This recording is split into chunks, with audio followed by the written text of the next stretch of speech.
তাহাজ্জুদ পড়বে। আমি তো বলেছি আল্লাহর মোবাইল নাম্বার লাগবে আপনাদের, কথা বলেন লাগবে কিনা বলেন না। রব্বুল আলামিনের একটা মোবাইল নাম্বার আছে। আমাদের কওমি ঘরানার এক হুজুরের মুখে আমি শুনেছি, আমার খুব ভালো লেগেছে কথাটা। উনি বলছেন আল্লাহর মোবাইল নাম্বার হচ্ছে 222। বলে কেমনে? রাতের 2টা বাজে 2 রাকাত তাহাজ্জুদ, 2 ফোঁটা চোখের পানি।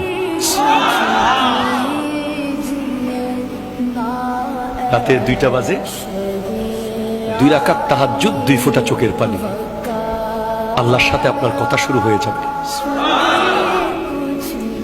আরে ভাই, আপনি যদি আমার বছরে একবার ফোন দেন, আমি কি চিনবো আপনাকে? চিনবো না ভাই, বিশ্বাস করেন চিনবো না, কষ্ট হবে।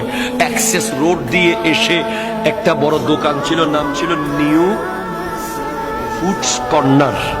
ওই দোকান বরাবর যে মাঠ, মাঠের এক